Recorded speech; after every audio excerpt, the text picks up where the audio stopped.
Good evening. I'd like to call this meeting of the Rockingham County Board of Commissioners to order. The meeting for 16 October. It is 6:30 in the evening here.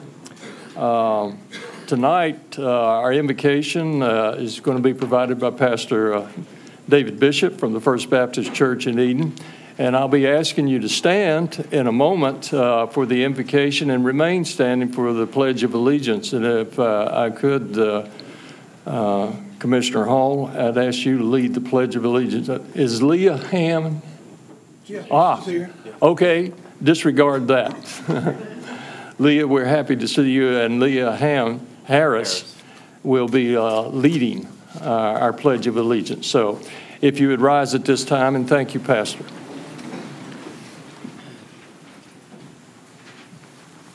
Our Father, tonight we thank you for this board of commissioners. We acknowledge them as your servants. And Father, we ask you as your servants to guide them and bless them in their deliberations. Father, to give them insight and wisdom and strength. Lord, and as your servants, help them to look to you for guidance. And Father, help us to honor them for the work they do. And it's in Jesus' name we pray. Amen.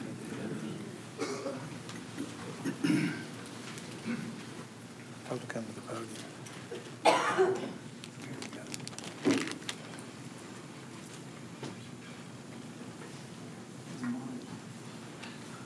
Doug, how about tilting that mic down so we can hear Leah?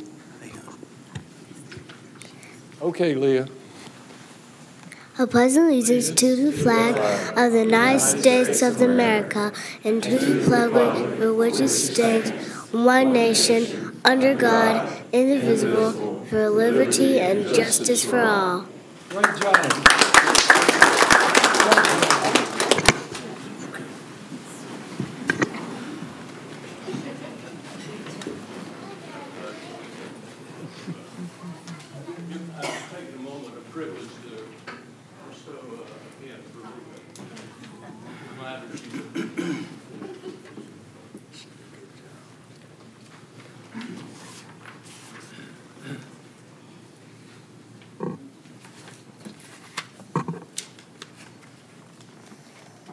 There's a slight change to the agenda before we approve the agenda, and I'm going to ask all the commissioners to come forward here, and I'm going to ask County Manager Lance Metzler to join us.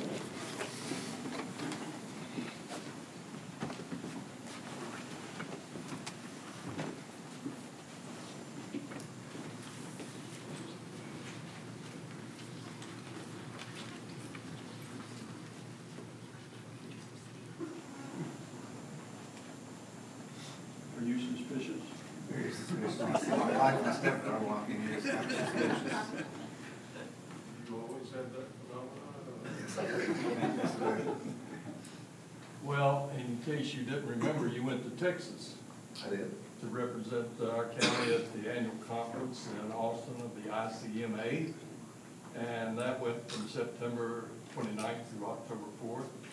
And the International City County Management Association recognized you for 30 years of excellent service. So we're very proud to have you still serving our county, and this accomplishment of 30 years. I didn't know you'd ever worked anywhere for 30 years, but in regards to that, you'll be getting a plaque from the association, but in the meantime, we have a certificate to recognize this. And for those of you that never have been county managers, I imagine that's most of you, it's a tough job. And to be recognized for that lengthy service and having watched Lance, comparing him, we can't help, that's our job, to compare how Lance does to other county managers throughout the state. And we're just very proud of what he does for us and what he has done in the past. So congratulations, Lance. I'm going to shake your hand.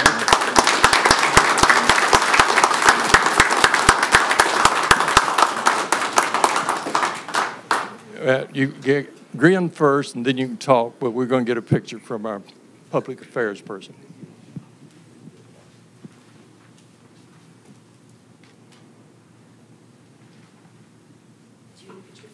When? We want Gwen to. Catherine. Catherine. She said, not me. Okay.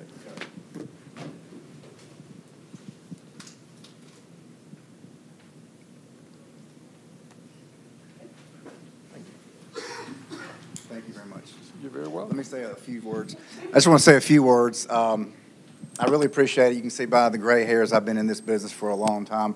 I started out in South Carolina at the ripe age of 23, the youngest manager in the state of South Carolina at the time, so I really do appreciate it. I love working for the people. I love Rockingham County. I've been here almost 12 years out of my 30 years and just really enjoy every day when I wake up. There's no 2 days that are the same, so I really appreciate the opportunity to work for you all as your manager and for the Board of Commissioners. I really appreciate it and look forward to hopefully many more years of prosperity and good times. Glad to have you here. Thank you. Sit down and do your job.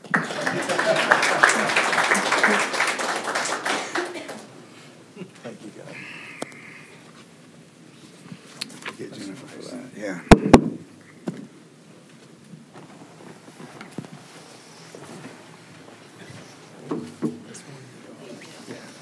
She's the senior.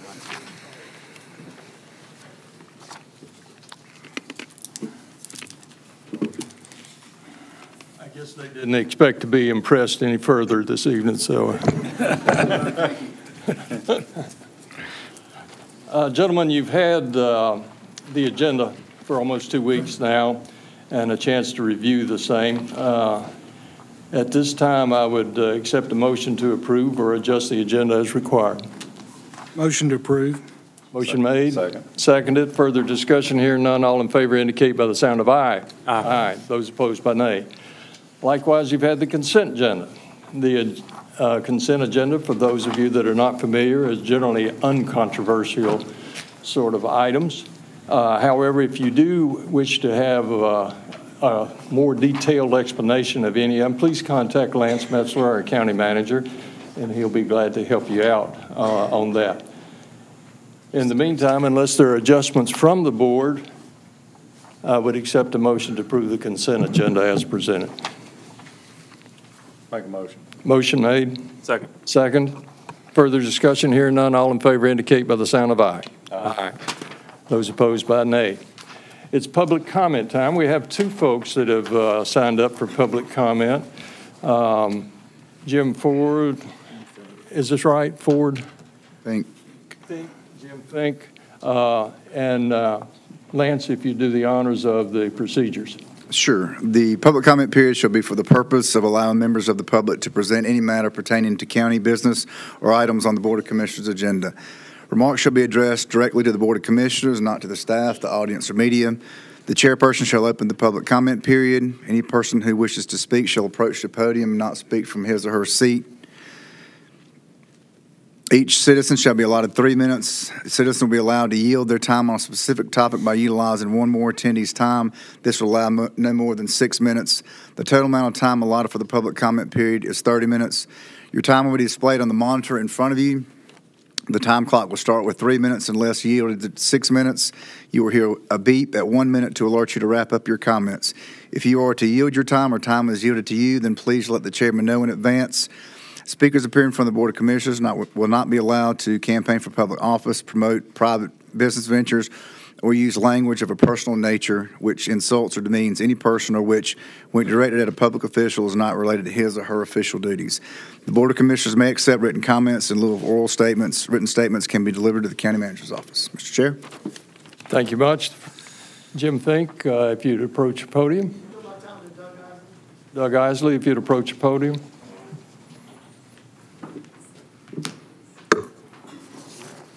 Thank you, Mr. Chair. Doug Isley, 1790 Flat Rock Road, Reidsville, North Carolina. First, I want to say this evening, in the consent agenda that you just passed, you have made appointments for two boards, the Planning Board and the Library Board. I'm not so much concerned about the Library Board. I just think there was a political statement on behalf of the board members. But the appointments of two individuals to the Planning Board, removing two current members, Mr. Jim Fink and Miss Cindy Hayworth. This board has basically took it upon themselves to talk down to their appointed members that you all voted for, and you basically said they weren't qualified. I think Ms. Hayworth has got like 42 years of experience, and now she's been pushed off the board. Did anybody in staff or any commissioner happen to call them and tell them they were going to be removed? No. Talk to them. No. But you're approaching violations of the rule. No, sir, I haven't maligned the board, or I hadn't talked down to the board. Tonight. I haven't maligned the board or talked down to the board, Mr. Richardson, and you're not supposed to respond, so you're breaking your own rules. As many of you know here in the public, this board has publicly stated that the county residents don't know what they're talking about. A circus of mistruths and not just telling the public that they didn't know what they were talking about. I would remind this board and the citizens that in North Carolina, casinos are still only legal on tribal lands.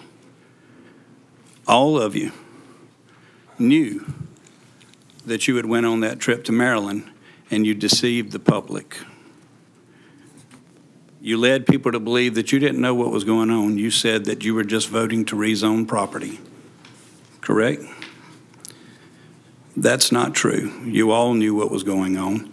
Everybody's getting their rulings from the top, from Mr. Berger all the way down. This is disgusting behavior on behalf of the county commissioners. Now, I've respected all you gentlemen in the past. I've worked with you. We're in the same party. And it is a crying shame when you can't separate individuals and parties. It's a crying shame. I'm extremely disappointed. Some of you I can expect it, but others I don't, especially people that call themselves Christians. Gentlemen, nobody walks on water. We all make mistakes.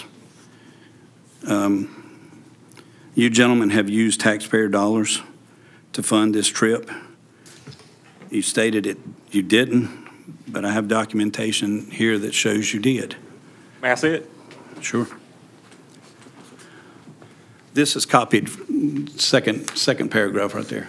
This was copied from CED's page, Citizens Economic Development.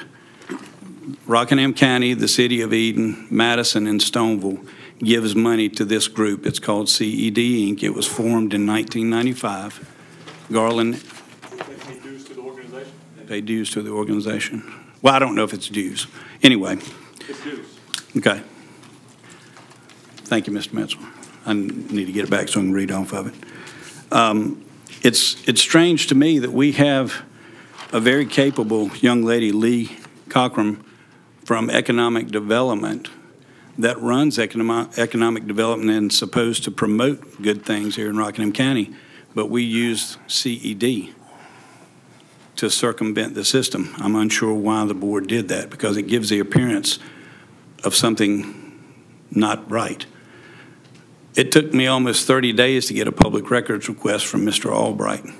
Oddly enough, I got it right on the eve of the board members announcing that they went to Maryland, and I assume you had to do that to do damage control. Gentlemen, the public's disappointed in you. I'm disappointed in you as people in my party, as people that I used to call friends.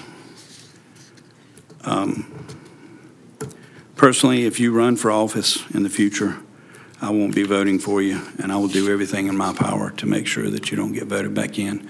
I appreciate you listening to me and let me speak out. Mr. Richardson, I'm sorry you got mad. I've respected you in the past as well, sir. But the public does not want to deal with this anymore. Thank you for your time, gentlemen.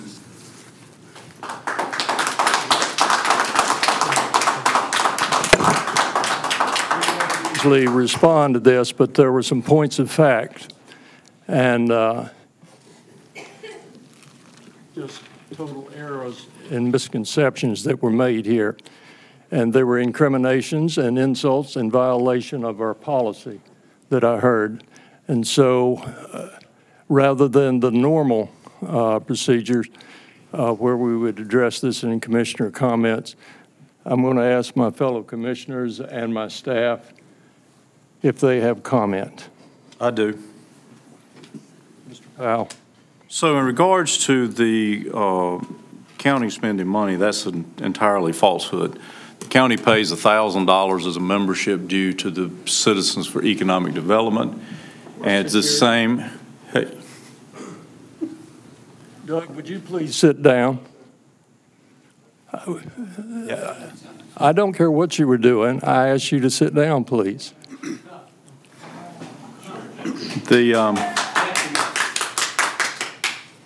The county pays a due to have a seat at the table on the Citizens Economic Development Committee, just like the other cities do, just like my business does. As a matter of fact, the county pays the same amount that my business pays to have a seat at the table on the CED. So there was no county money spent there. The CED was formed back in the late 1990s.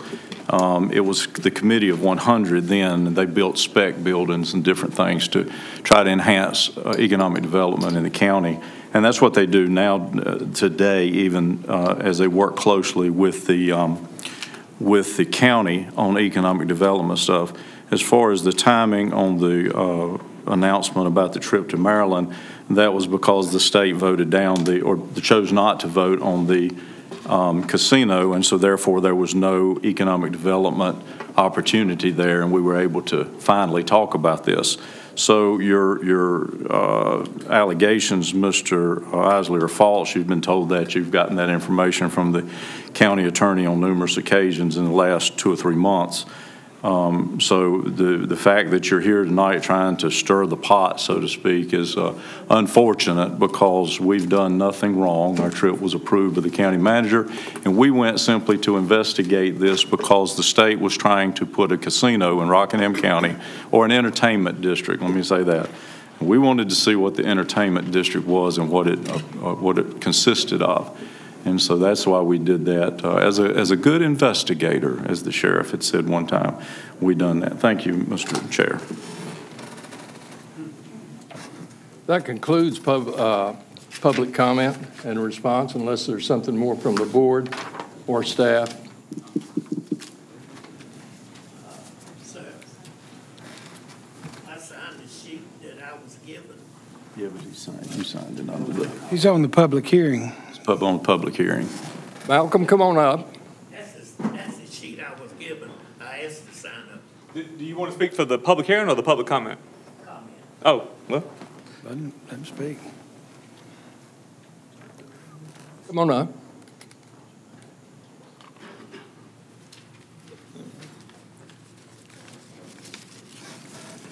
Yeah, I apologize for any inconvenience, but I had signed the sheet that I was given, and it gives me no pleasure here tonight.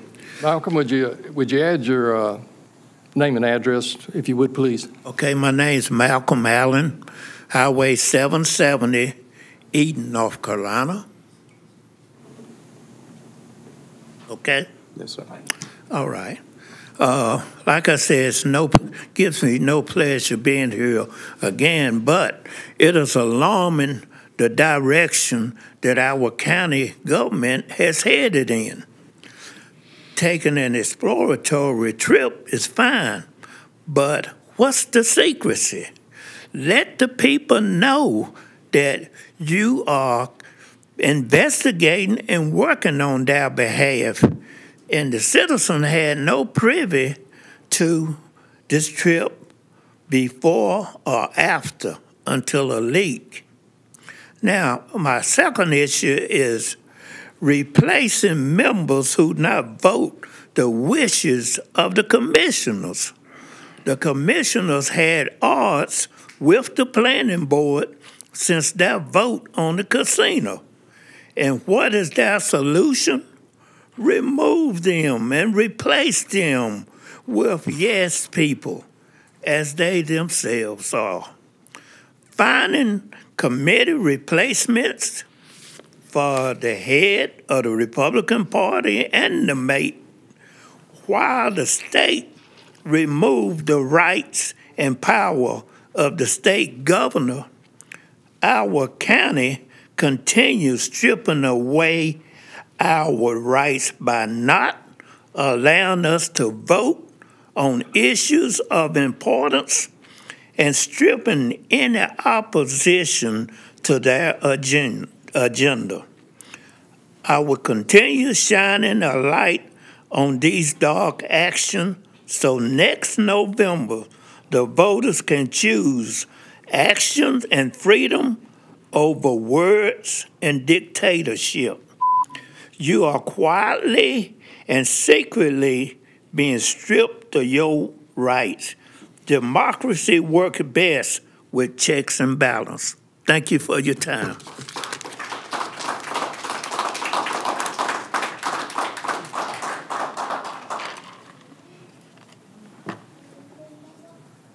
Yes, sir.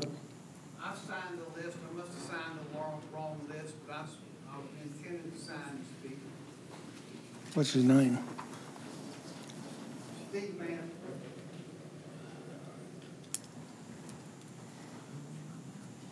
If I signed the public hearing. It's okay. I know who you are. Go ahead and tell us who you are and where you're from. My name is Steve Mann. I live at 545 Hilton Road in Stokesdale, right down the road from Mark. I'd like to ask that the board consider maybe a change for future agendas. I'd like to see if we could move the public comment up ahead of the consent agenda, because sometimes there are things on a consent agenda which may seem to be non-controversial, but people like to speak about. And maybe we could add a second public comment right before the commissioner's comment so that we would have a chance to speak about what happened in the meeting instead of having to wait 2 weeks. I think more voices more often are good for government. The way it looks like in Raleigh, transparency is going down the tubes, and I'd like to try to keep that going as much as we can. The second thing I like to say is I try to find on the county's website the terms for the members of the planning board and also for the library board of trustees. I didn't see anywhere where it had a list of the terms, so I don't know when people's terms are up. In fact, the planning board list said 2021. For the Friend Library Board of Trustees, it said there was one vacancy, but I noticed 2 people are going to be appointed to it. And I don't know what the other terms are for the planning board. I wish somebody would get the website up to date so citizens can know what's going on. Thank you. Steve, I think we can do that. And by the way, board members are given a letter that gives the term that they're serving and when it ends. So those were all published that way. But I'll take your point there, and we'll work on the website if we can, Mr. County Manager. Thank you. Did anybody else sign the wrong sheet? I was going to see if the county attorney had the terms we were discussing. Do you have the terms he was asking about when people's terms run up? The 2 people that were mentioned tonight, Mr. Fink, his term expired November 7th of 2021, and Ms. Hayworth's term expired September 30th of this year. So there are 2 vacancies. Were they ever reappointed after those terms vacated? No. Okay. Mr. Fink was a holdover member. Thank you, Mr. Chair. Thank you. I say again, did anybody else sign the wrong sheet? Not hearing any adjustments there. We'll move to item 8 and our planning board director, Mr. Marziano.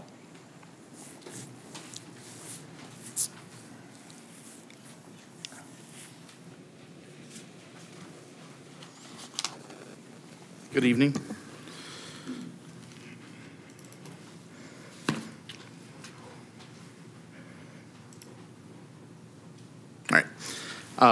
What I have for you tonight is case 2023-14 Bradford rezoning. This is a rezoning request to rezone a tract of land that is 3.68 acres on Highway 770 from residential agricultural to light industrial conditional district. The specific location is 6696 NC Highway 770. It's in the Mayo Township. Again, this is a conditional rezoning. The planning board heard this at their 9/11 meeting and voted 6-1 to recommend approval with amended conditions. As you can see, we're just outside of Eden area. I forget the name of the subdivision. I want to say it's Ridgecrest is right across the street from this subdivision. Whispering Pines. Whispering Pines, sorry. It's been debates in the office about what we're supposed to call it. So Whispering Pines is right across the street. This is a tighter zoning map. As you can see, there's residential protected, residential agriculture around it. There is some neighborhood commercial down the street, some light industrial 2 parcels over. If we pull out a little bit further, there's more light industrial in the area, and there's another, it's hard to see on this map, but over there at the corner of Eden Road over there, there's highway commercial as well. This is the environmental map. There is some water features located on parcel behind this one and to the east, but nothing directly on that parcel. It's in our G1 land use classification, which is mostly residential and transitionary in nature. Typically speaking, you would go towards neighborhood commercial, but there are instances with applied conditions of going more intense. Here's just an overview of the site as it stands currently. This property is, my understanding, has always been some type of commercial product in the past. I don't think anyone's ever used this as a residence. I don't believe it's a residential structure. Here's the site plan from the applicants. It is flipped upside down from the parcel. They are, and we are requiring, but they're proposing a gate around at the front entrance, parking area. There's be main building, a fenced-in area for temporary storage of vehicles, and of course, in keeping with our own ordinances and the tightened conditions, perimeter landscaping. Cover most of that, but the conditions that we are discussing would be the only allowed uses on the property would be the ones on the screen, but they're related to auction sales, temporary automobile part sales, automobile sales rentals, automobile service repair stations, automobile storage, but not permanent storage. We don't allow that. Machine shop welding, repair, rental, service, sign on premises, outdoor storage area, non-residential, and accessory structures, temporary uses, construction trailer, buildings, incidental and development and storage unit. You have a complete list of all the uses in both categories in residential agriculture and light industrial in the area, and you can see most of those uses are struck from the light industrial district. We did some additional conditions as well, and then they were further modified by the planning board. These are agreed to by the applicant as well at this time. As you can see, other than the pre-existing structure, all new structures and operational areas located on the parcel should be located a minimum of 50 feet from all property lines, which is in keeping with the fact that it is surrounded by residential agriculture. Commercial driveway permits required from NCDOT. The primary access should be gated. Where required, the applicant shall obtain necessary permits for from Department of Environmental Quality. A 50-foot fully vegetated riparian buffer shall be maintained on each side of any intermittent or perennial streams located on the parcel. We don't have any mapped ourselves, but if one is there, they'd have to make sure there's no development nearby. The maximum building height for the area was 35 feet. The planning board has requested to make sure that any new structures wouldn't be greater than 25. At no point shall the facility function as a junkyard or salvage yard. Again, no permanent storage of vehicles, no pick and pull, nothing like that. In addition to any of our UDO regulations, all sign types shall be limited to a monument or plaque style, limited to 30 square feet in size with indirect illumination only, so it's more restrictive than our current commercial regulations. Required TRC approval of a site design, and the planning board added in where sufficient existing vegetation is missing or needed at the time of occupancy, an evergreen landscape buffer measuring no less than 20 feet in depth shall be installed to reach a minimum mature height of 20 feet.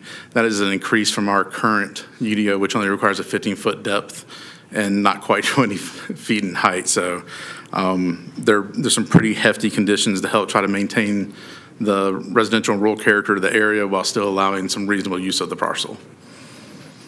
And with that, I'll take any questions. Gentlemen, questions of fact for Mr. Marziano? One of the concerns that I've heard in the past few days is that this would become a junkyard or salvage yard. I see as one of the conditions that there would not be any sales of used or salvaged motor parts on this property. Is that correct? Correct. And if that were to happen, if this is approved and that were to in fact happen, they would be in violation of their zoning. Is that correct? Correct. And since this is a conditional district, instead of the fine process, we'd have every right just to revoke the permit and essentially bar them from business. And that information would most likely be obtained from a member of the public who witnessed this or something. There's not county staff that's going to periodically check on this or anything like that. Is that correct? Correct. In general, our code enforcement staff is complaint-based. If they do notice stuff while driving around, they will report it as well. Any staff member does. A lot of our cases do come from other departments as well. So if under that premise, yes, once we got a complaint, we would send staff out to investigate. Upon satisfactory investigation, they'll either close the case, or if it's unsatisfactory, we'll start our proceedings, which could either be the fine process or, again, if it's intense enough like a junkyard, we would do a revocation of permit. If it's, I've left this car, temporary storage is supposed to be temporary, it's not permanent. So once it looks like it's not moving, that's when we'll be talking about the revocation of a permit and then removal of all vehicles on the property. So it does allow for the temporary storage, I'm assuming, of vehicles. That's what you're talking about? Yes. And so what is temporary? And I know that was a question that was asked of me, so I'm going to ask it of you. What is considered temporary? We don't have any definition of temporary. If so, please, y'all could define that tonight during the conditions. The way I'd look at it is if it's gone past a certain date of necessary to be there, which is all going to be on a case-by-case basis. It's not easy to enforce those words ourselves. So we did think about something we could try to do in the office. We didn't come up with anything. Again, 30 days, 60 days, 90 days. It's someone wants to plop a number on it, we can work with that.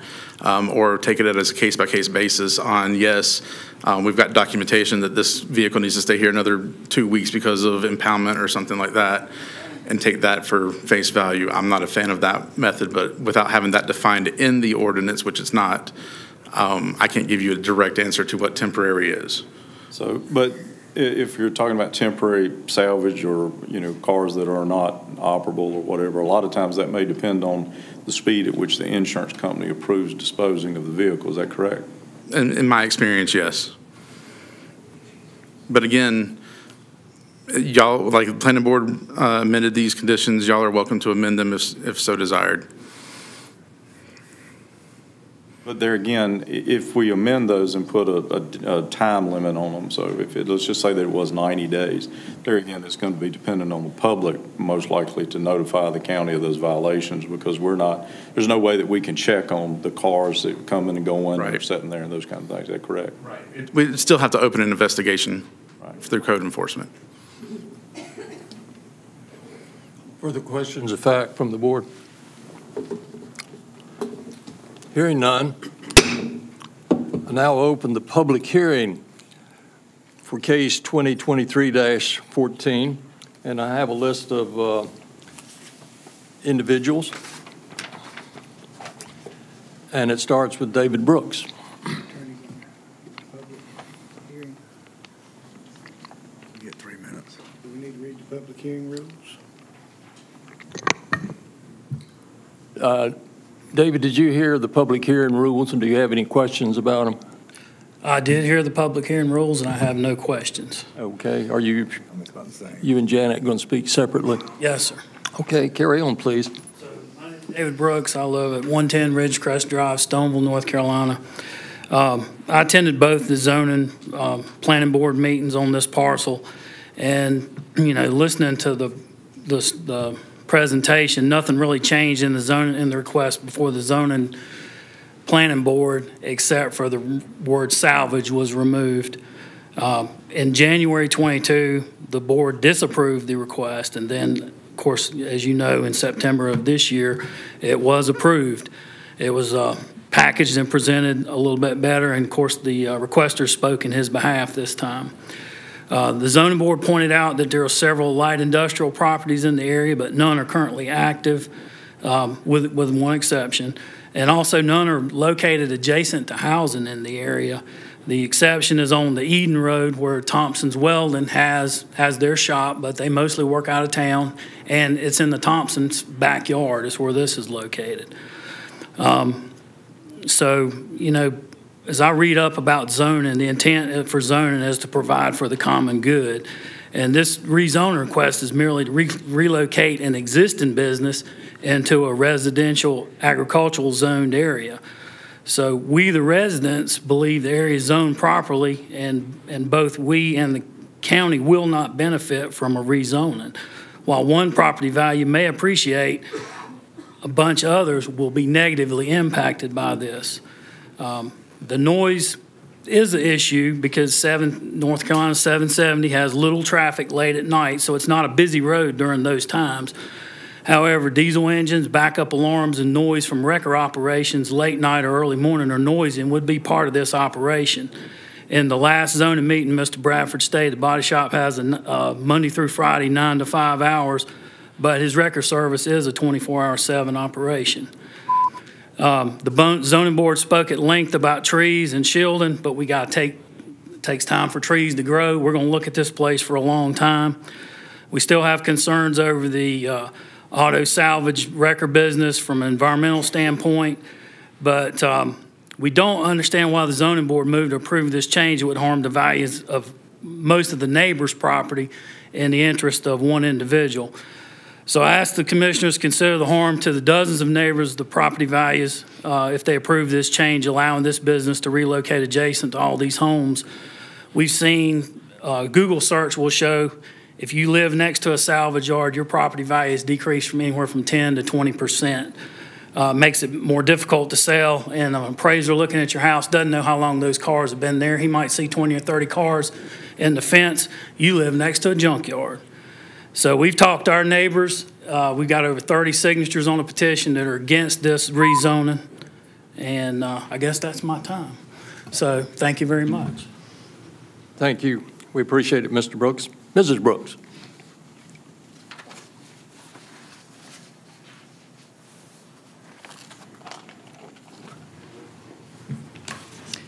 My name is Janet Brooks. I also live at 110 Ridgecrest Drive, Stoneville.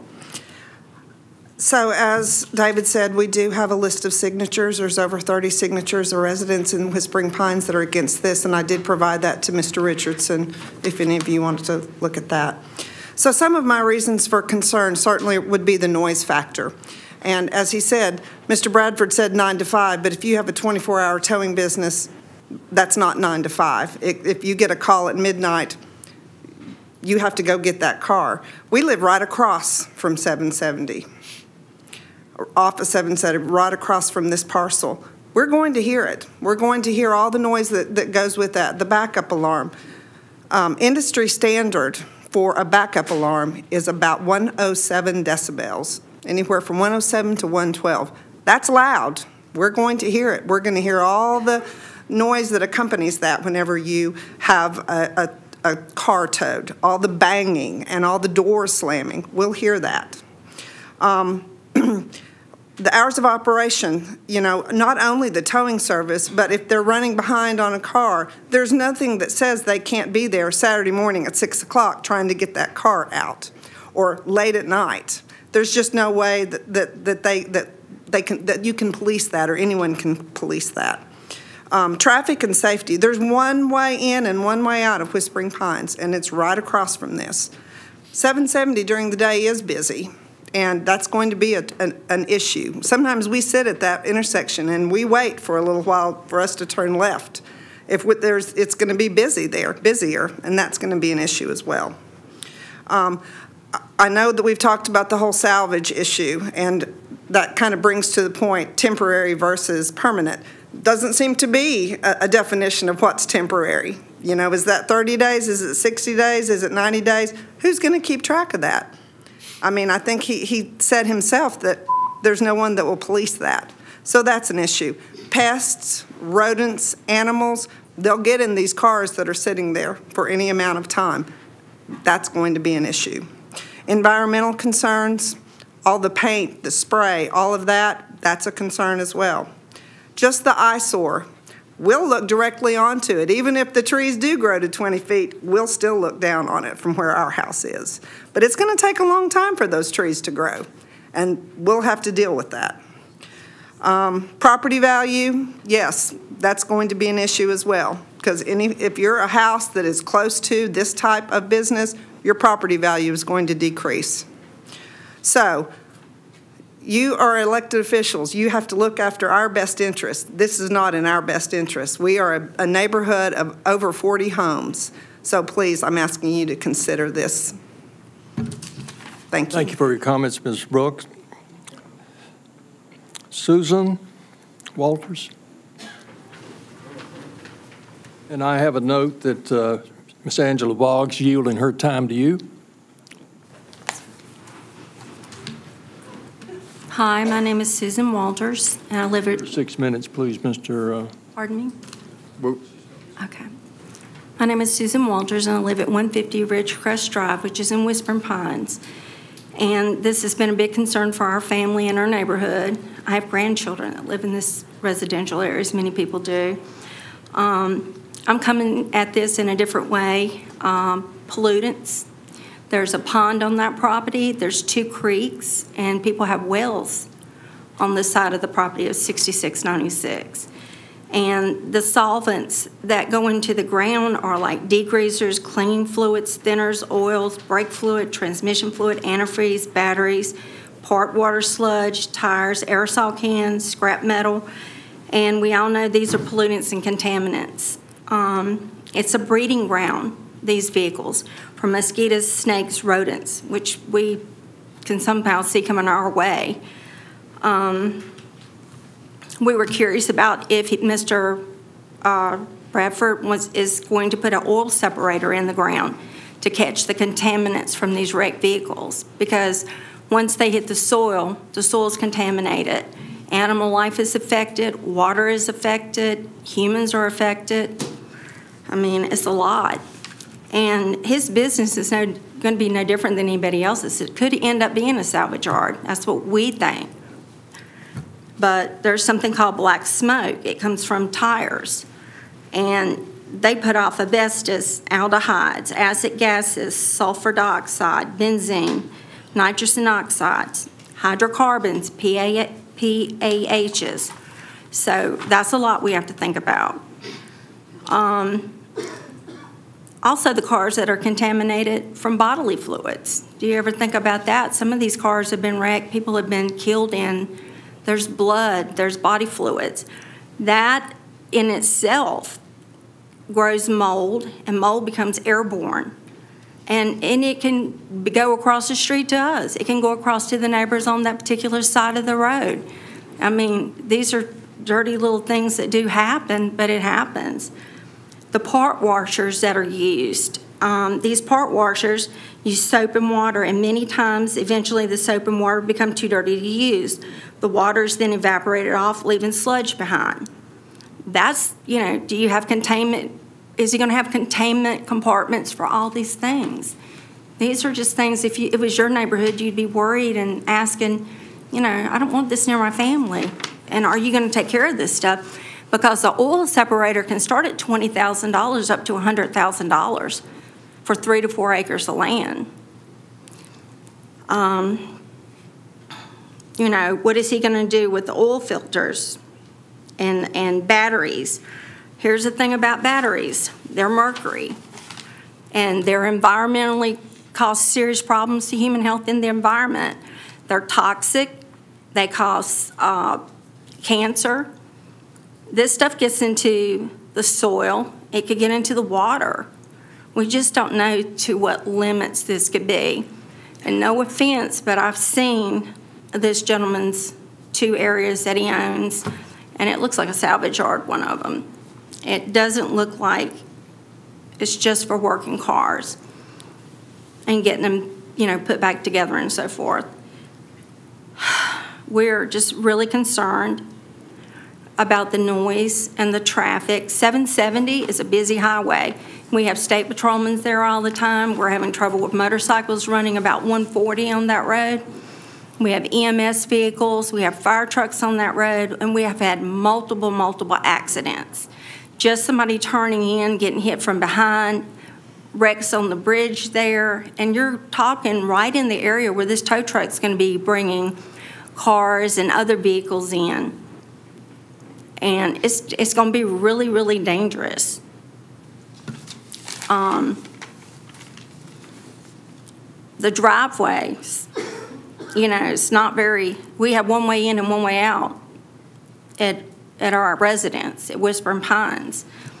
But we want to be safe going in and out. We don't want to be kept up all night hearing this stuff, tow trucks coming in and out. You don't work 9 to 5 when you own a tow truck. You are 24/7, 365 days a year. You work. That's how you make your money. And these wrecked cars that are storage with no time limit on them, that's not okay. I mean, we want to know, are you keeping the car there for 30 days? You're going to keep it for 120? And what are you going to do about the car leaking once you have it on this land? What are you doing about it? This is our home we're fighting for.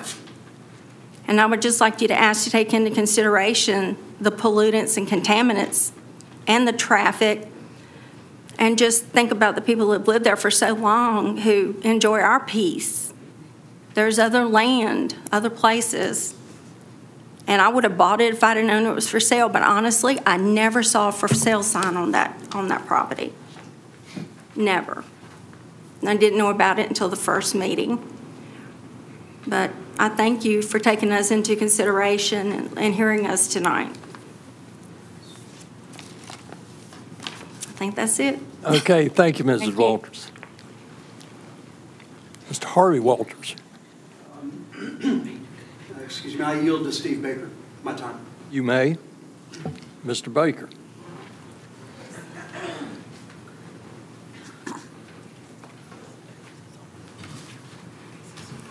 Hi, Steve Baker. I live at 237 Corntassel Trail in Stoneville. I own the property next door at 6750 NC 770. I come before you gentlemen this evening in opposition with facts of truth to this blatant injustice to our community of residential farmland surrounded by watersheds and creeks, and trying to allow a business that brings hazardous contaminations to the beds of it all. At the age of 70, I bring a lifelong wealth of experience with garages, towing, salvage, and junkyards. A year and a half ago, this applicant applied for this same zoning change of light industrial. Truth is, he was being honest with the zoning board in asking for salvage yard to go along with his established garage towing business, because he knows a large tract of land is one of the most important ingredients of a garage with towing. When our zoning board listened to all of the reasons as to why this particular tract of land was not appropriate for this specific type of business, they unanimously voted this request down. Why did they make such a just decision? Because of the contamination of hazardous waste of gasoline, diesel fuels, oils, antifreeze, power steering fluid, along with tires and batteries, all of which garages tow business bring to their property.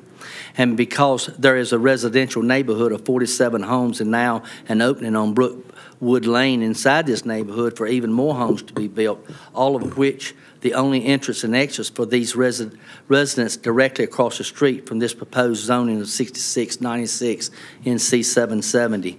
Also, because of the elevation into the residential neighborhood being above 770 highway, and there would be no possible way to buffer this noise of tow business that is in operation 24/7. Another reason it was unanimously rejected is there are watershed creeks flowing on all sides of this property, creeks that flow into the residential neighborhoods of Ravenwood down past other farmlands with cattle. This zoning request was voted down for the right reasons. Now, a year and a half later, what has changed? The applicant's business model has not changed.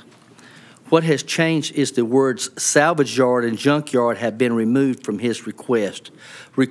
researching and studied zoning and planning, one can clearly see that under light industrial, allowed by right under 55C, record service with dead storage yard.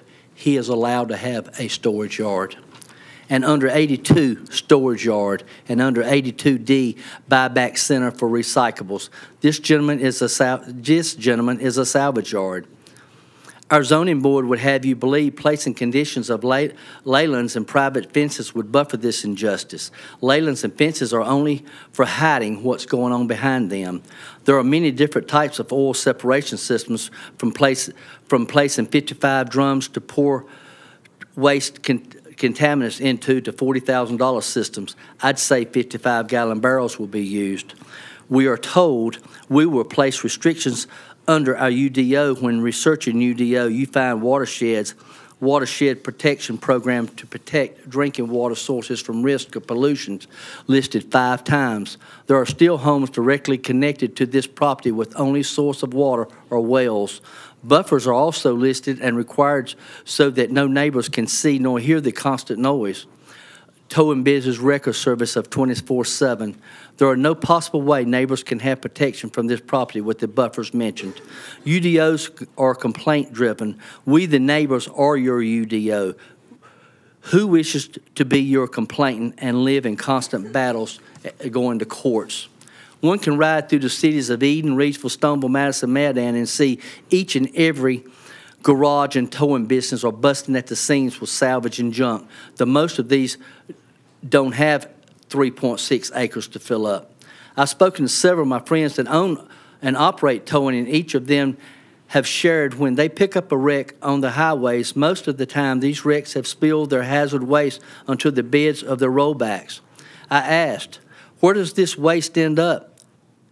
And the reply was, in our yards. I was also told a lot of the time we end up with the salvage because the storage will outweigh the value of the vehicles, which is a winner for them, the salvage parts. Our zoning board would have you believe there are light industrial businesses of this same nature all around us at 6696 NC 770, which couldn't be farthest from the truth. West of this property is a small garage surrounded by 4 mobile homes with no space for towing or storage. Across the street is a convenience store, and up to Stoneville city limits 3 churches. East of this property is a 5-acre partial zone light industrial that housed a fabrication shop for 15 years and sold to a gentleman for his exhaust business. Across the Nice Size Creek is a building ladies host of vendors indoor setting once a month. 1.4 miles, God, I'm running out of time. North and directly across the street is the Whispering Pines that's been mentioned. There are many businesses listed under light industrial that would be great for this property. However, garage storing, tow storing, junkyard is the worst possible. The backdoor approach is going to totally destroy our residential neighborhood. There are very few, if any, in this room that could afford to purchase a tract of land for $150,000 just to have a good neighbor, nor to have his own being destroyed. Thank you, sir. Thank you, Mr. Baker. Ms. Michelle Reynolds? Okay. Dottie Fargus?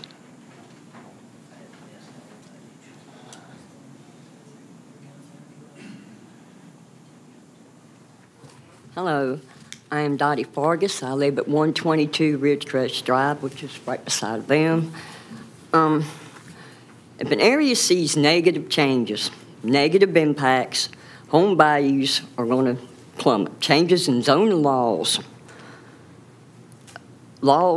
introduction of undesirable developments nearby cause decline in home values. Location is one of the biggest impacts.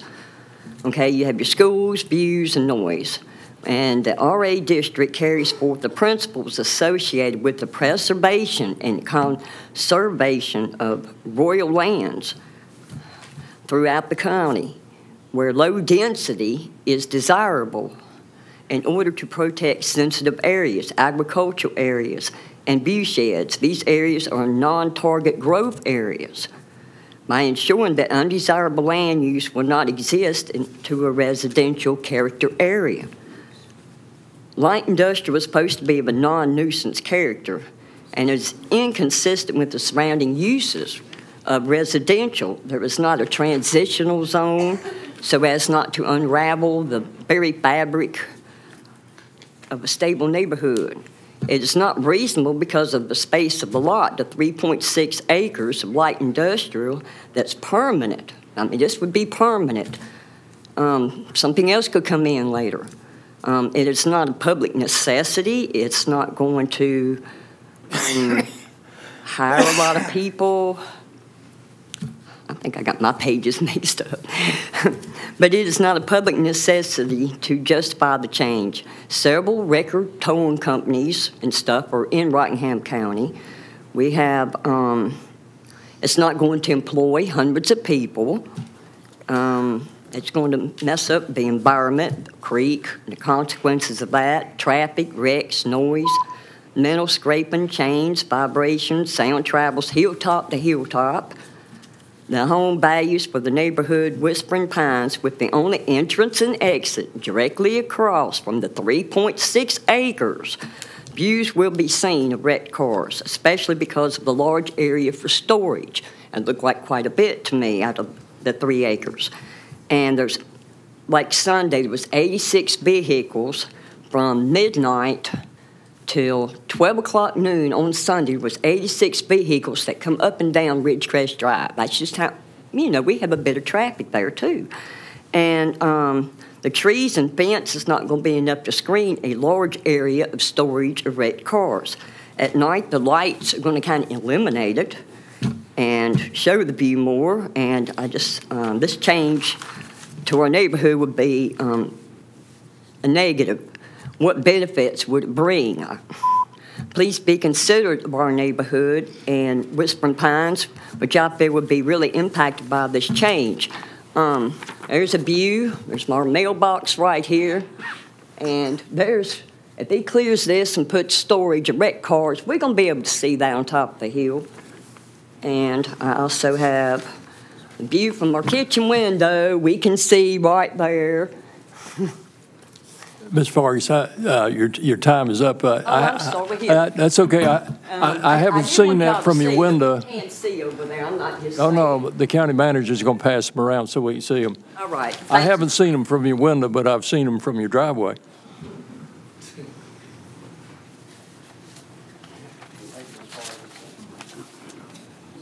Bradford? The applicant. He's the applicant. You want to catch him later? Randy, we're going to wait just a second here if we could and ask Jody Lester if she has something to say. Okay. Sorry about that. Mr. Bradford, come on forward. Mr. Albright, does he need to be aware? I mean, he's got a different time allotment with him being the applicant, correct? He does. The applicant has 15 minutes. He could respond after we close, or do we, should we close the hearing and then let him reply? No. Whatever. What? The applicant has 15 minutes. I think his question there is that option to do it after comments is available. So after the comments, he's got 7 minutes to reply. Okay.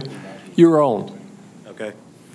I'm Randy Bradford. I live at 131 Evelyn Court in Riesel.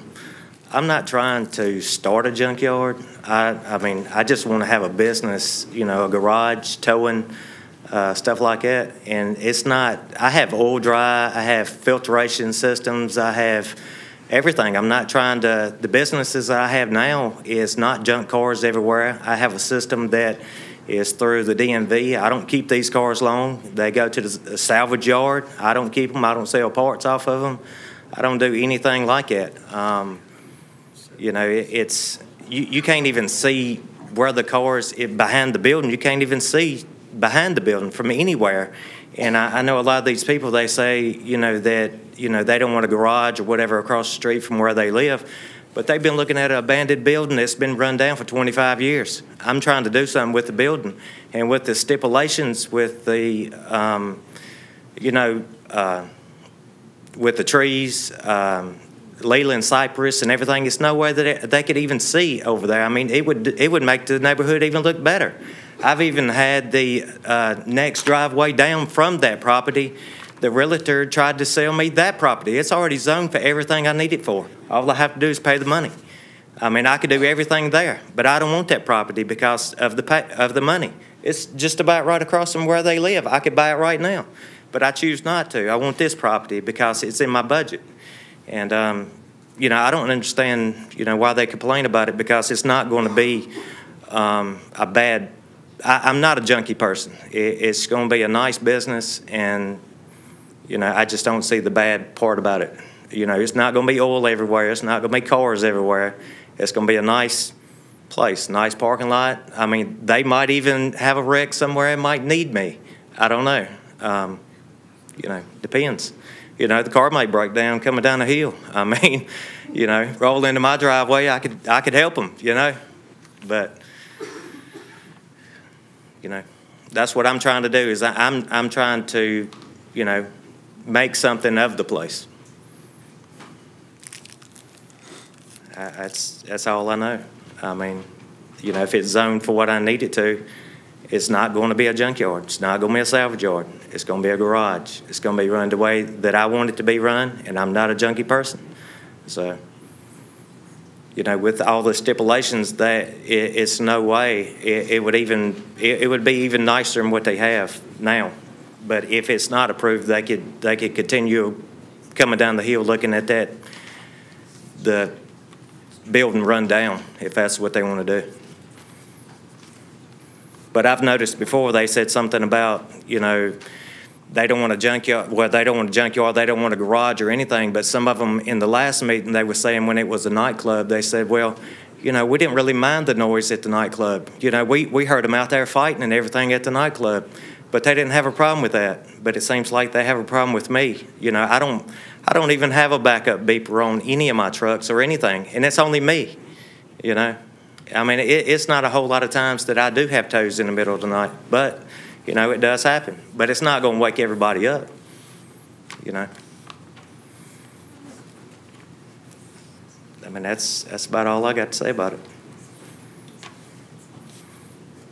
We may have some questions for you shortly here, but thank you, Mr. Bradford. Okay.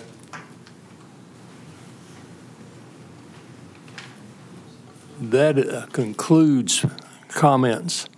We'll now move into the deliberation phase there. Did anybody fail to sign up? Well, Mr. Marziano, in a moment, I'm going to turn it back over to you. That said, the public hearing is closed. Gentlemen of the board, do you have questions or comments? I got a couple more. Mr. Powell. Marzi. Yes, sir. This building was built prior to 1988, I think, when we started our zoning. Is that correct? That's my understanding, yes. And so obviously this was a commercial building when it was built. So when the zoning was done, who knows why it was zoned residential agriculture? Is that correct? I mean, yeah, I wouldn't have any record of why that would have been that way at the time. I do have a record in our packet that the building, I believe, was constructed around 75, and there's been a variety of activities and commercial activities since its inception, but I believe it's been 20 plus years since it's been active with anything, I think. But yeah, no idea about how they came about with rezoning everything when they started the zoning process in '88. but so when this was the nightclub, that was clearly a commercial establishment. Mm-hmm. I'm not aware of what the rules were at that time in zoning, but certainly it wasn't a residential agricultural building when it had a club in it, was it? Or would it have been? Not under present day use anyway. If I don't know when it became the nightclub and how it was all instigated and everything. If it was prior to '88, it had been legally non-conforming. If it was after '88, something would have had to been use on the property. I just don't have any records of it having had a special use on the property. So Now, as this stands, it really doesn't fit, I believe you said it really doesn't fit our land use plan or the UDO, with the exception that we're doing, we're doing this special condition. Correct. It doesn't exactly meet the conditions of it's not consistent 100% with the plan. Nothing ever really has to be, but it's not. However, taking into account the history of the property with the history of the area and other conditional uses that have been applied in the area, there's another person that's got a auto yard further down and attached to their house. It's a rural family occupation that they have, that they did their auto yard through with her old ordinance from like the 90s. So just taking that general characteristic, staff believed it was reasonable if the right conditions would be applied. As Mr. Bradford did say, that yes, there's a straight, non-conditional light industrial property 2 parcels over. And that played heavily in our belief on whether this was consistent with the area itself, not so much with the plan. So like I said, we moved forward as staff with a recommendation with heavy restrictions only would we recommend approval. We went those conditions and the planning board refined them even further. And that's the only way that we felt it would be reasonable. It would be as a conditional use only. So as Mr. Bradford was very much correct in that he could buy the property 2 properties over and it would be zoned properly for what he wants to do now. Is that correct? As far as I can recall, that property is not conditional use. So it could be unrestricted light industrial. Lynn, do you remember? I believe it's unrestricted. Yeah. We would have noted it on the map in the report if it was conditional district, because then we'd have other conditions to marry this with, and we didn't find anything to marry these conditions to some other existing conditions. So that's what led us to believe it's still straight rezoned on that property. And there again, the answer, just for the public's information, the answer to that question would be yes. He could take this business and go 2 properties over and would not have to come before us to get a special condition, right? 100% correct. Thank you. I'm done. Thank you. Other questions? Mr. Chair, I have a few. So, Marzi, a couple things. The comment was made about the waterways, watersheds. When you and your staff are putting together recommendations, for the benefit of the public, do you consider these things? We do. And again, that's partially the reason of the buffer around the stream. It's the standard for that watershed as well, but it's also, if there is any type of water body that is discovered on that property, you have to maintain that 50-foot buffer. That's the rule in that watershed. It's not a critical watershed. It is a protected watershed. So that's why you do maintain those buffers around things. This is an allowed use within that watershed as well. There are some light industrial uses that would have been prohibited, but they're already marked off on the list as well. Okay, thank you. And then another question was, there was a comment that if this is done, it would be permanent. Now, I just want to get some clarification on that, because obviously we're considering a rezone now, so nothing's permanent. But if this was to be rezoned, it would be permanent with the current conditions that are to be passed if it passes. Is that correct? Correct, and it runs with the land, not with the owner. So that's what with any kind of condition runs with land, not with ownership. They would have to come to use any of the other uses in light industrial. Even if we add them later on, they would have to come back before and amend their conditions to allow for those uses if they ever wanted to. So the uses of those properties would be permanent to the ones that are listed in here, all auto-related basically. Yes, sir. And then to follow up on that, there was a concern that because something may be allowed by right in a straight rezone for light industrial, that somehow applies to this, but it does not, because it's conditional. Is that correct? Right, and like I said, part of their conditions is a restricted list of uses. And that restricted use, like I just said, if we added a use tomorrow to light industrial, this property would not have it. They'd have to get that list re-amended again. So no matter what it says, if it's by right, it's only by right if it's an unrestricted property. Restricted properties have to follow what those restrictions are. Okay, another question. When I was watching the planning board meeting, I'm pretty sure you had mentioned that part of the conditions was that this would have to go in front of the TRC, Technical Review Committee. Is that correct? Yes. And with that, the DOT would have to evaluate and see if the safety standards would be met for the one entrance coming out of Whispering Pines versus where the entrance may be on this property. Is that correct? Correct. I believe that's it for right now. Thank you, Marzi. Thank you, Mr. Further questions? Marzie, what's the, I saw the one picture and there's some growth trees along 770. Is that the picture or? Yes. Okay. And so that growth compared to the requirement of 20 feet in height, how does that compare? We'd have to do another site visit to take a look. The perimeter buffering is where there's not sufficient vegetation currently. So if this meets any of that requirement, it'd be allowed to stay. This is at the top of a bank though. So we'd have to take some true accurate measurements. When we first approached this, that condition was applied at the planning board, and we haven't gone back out there since to verify whether the existing landscape is there or not. We were waiting for TRC, essentially, but just driving by, you can't see that building. But again, like I said, the property's up on a bank, the road's down here, so that can be a little bit deceptive whether the current vegetation meets it or not. And Mr. Bradford indicated he's got, Mr. Bradford, this is really for you. You've got some other businesses that are already in this line of work, is that correct?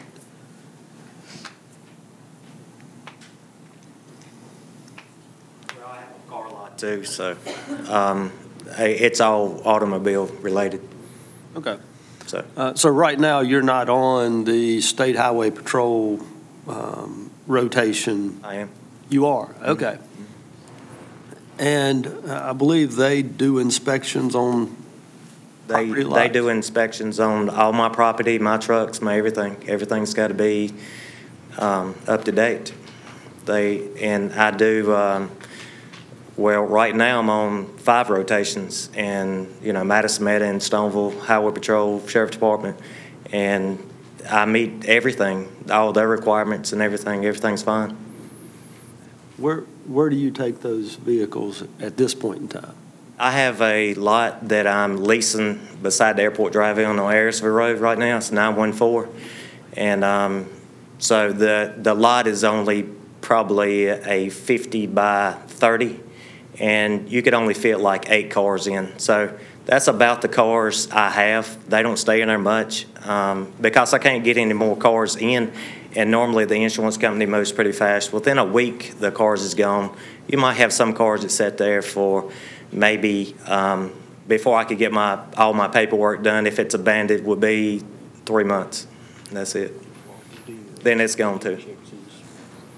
So I guess what you're telling us is the longest you've had to hold a car is about 3 months? One vehicle, like for the insurance company or something like that, that's when I get to do, you know, I get to sell it or crush it, one of the two, but they don't stay on my property. You know, I don't even have enough room to have a salvage yard where I'm at now, and I'm not trying to have one. You know, in the business I'm in, I'm moving cars in and out. They're paying me, they're going out, something else coming in. I don't have the same cars now that I had the last time I was here and 30 days ago. I don't even have the same cars. They're different.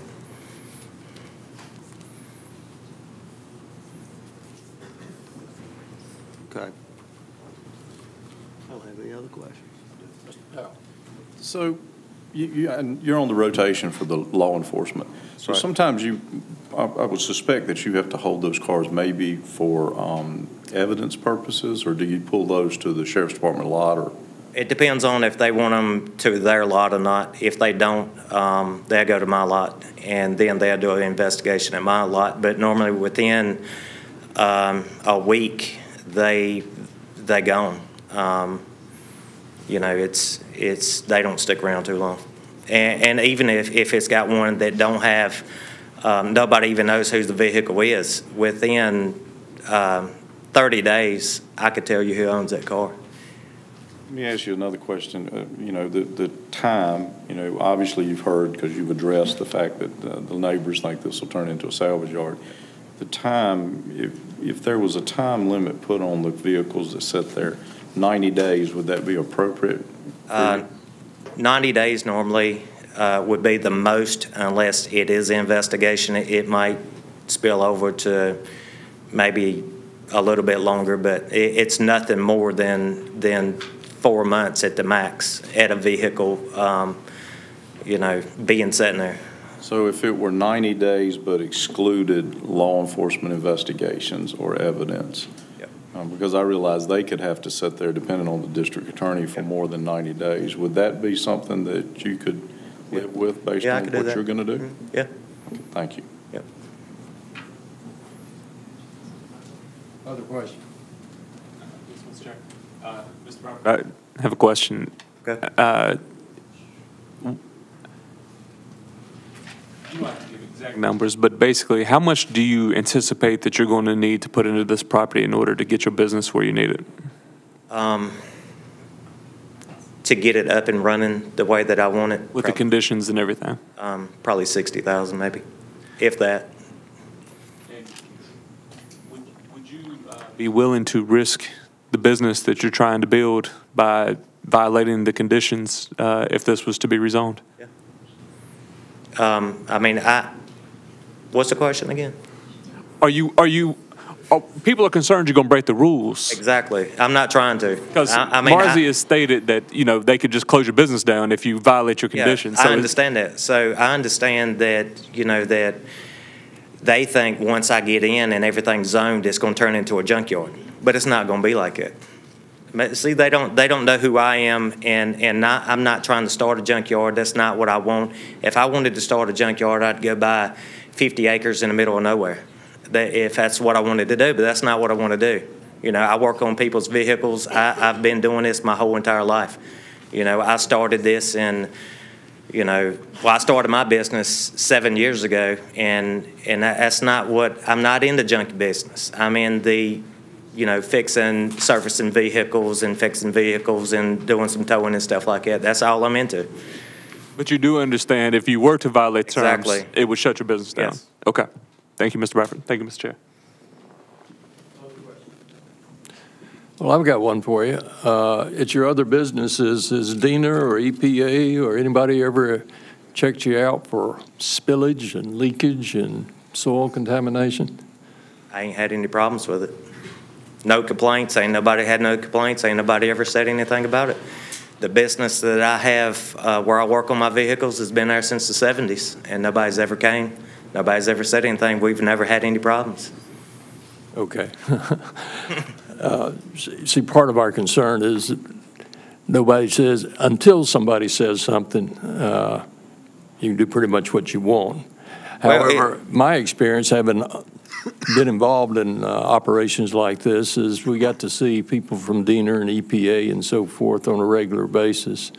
And I was just wondering what your experience was. Well, like if you say any kind of oil or anything like that from vehicles, before it was a nightclub, and it's no telling how many vehicles was out in the parking lot, and it's no telling how many was leaking oil at that time. But my vehicles, I have oil dry, I have, everything I need. I don't spill stuff out on the ground. I'm not a messy person. I have barrels. I have a waste company that comes in and picks all my stuff up. Keep talking, because my next question was, when you change oil, don't you, at your business? I do. What do you do with the oil? It's a waste company that comes out, and they get all my antifreeze. They get all my oil now. I pay them. Yep.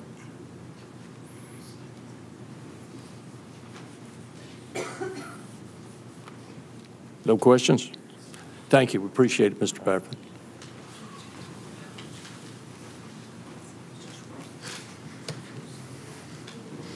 Questions for Mr. Marziano? Just one more. On the TRC, does DENR have a seat on that? Are they contacted? Or? Yeah, they're invited, and they do show up when they want to. Sometimes they have to call in, but or they'll submit comments. But yeah, they have a seat on our board. DEQ, well, DEQ does. So and it's Water Resources is the direct people that have a seat. So before there's a permit issued for this gentleman to establish a business there, and it goes through TRC, all these people will have the opportunity to look at this and weigh in on what may or may not have to be done to protect the environment or whatever. Is that correct? Yes, sir. And once again, I just want to make sure that I understand this correctly, because Mr. Barrow made some comments. The property 2 parcels over is what you said was light industrial, is that correct? Yes, sir, to the east. You can see on that map. And on that parcel, Mr. Bradford could open his business without ever coming to the planning board for a conditional use permit, is that correct? Okay. So in this case, he's actually submitting to more requirements at his cost than he would be if he bought the other piece of land 2 parcels over and established his business there. That's a fair statement, correct? Yeah, I could say this is a fair statement. Okay. All right. Thank you. Other questions for Mr. Marziano?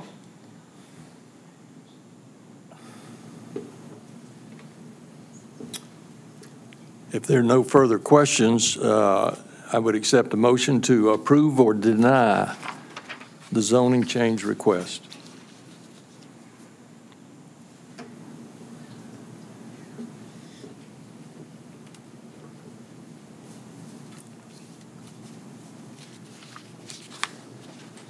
Mr. Chair, there was some concerns about the short-term storage.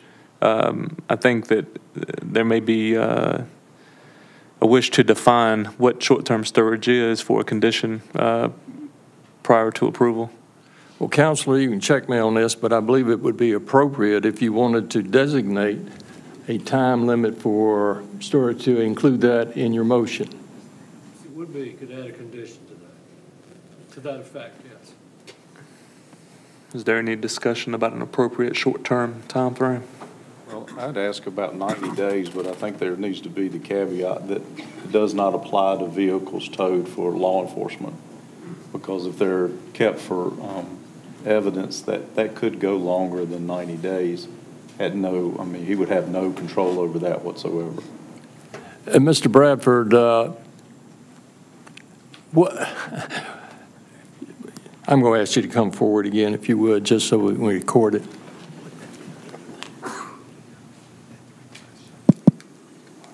We've had some conversation, 90 days, 60 days, 30 days. What sort of time frame do you work with in your other business establishments? Well, vehicles I'm working on, they don't stay there. They're not there for, just until they get fixed, and they don't last long, maybe a couple weeks. But storage of vehicles, the longest one, like he said, that if it was in an investigation, it might stay a little bit longer. But other than that, any of them that I have control over, they'd be shipped out. Is that time figure 30 days or 60 days? I realize that we'd all like to have as much flexibility as we can. I'm just looking for a reasonability figure. Once I get my paperwork back, I could move the vehicle on to where it needs to go, but I'm not trying to, normally within 3 months is the max of any paperwork that I have, and I can do whatever I want to with. But if it's, like he said, if it's anything with the police department, it might be just a little bit longer. Like if it's a fatality and they've not, I have had one like that before, and I had the vehicle for over 6 months. And that was it. That's the longest one I've ever had. I've been towing for 3 years. That's the longest vehicle I've had for the police department, was about 6 months.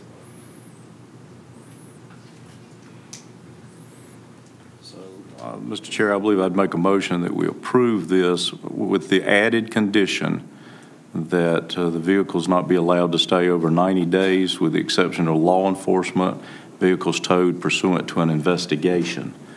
What I don't want, and Mr. Albright, you may want to help me with this, what I'm trying to avoid is vehicles that may be parked illegally in a parking lot and law enforcement has them towed, or at a house and has them towed. Those would still be subject to no more than the 90 days. But if it's part of an investigation, it would be indefinite until released by the district attorney's office. You're going to add a condition for 90 days maximum storage, an exception being law enforcement investigation. Yes, sir. That's my motion. Motion made.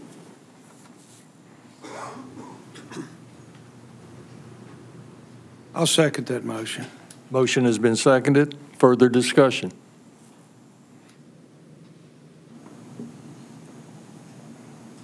Hearing none. All in favor indicate by the sound of aye. Aye. Those opposed by nay. Mr. Bradford, this was pretty tough. And I must admit, your new neighbors out there had some pretty persuasive arguments and points to be made up. And we appreciate your attitude of trying to be a good neighbor. I appreciate it. Thank you.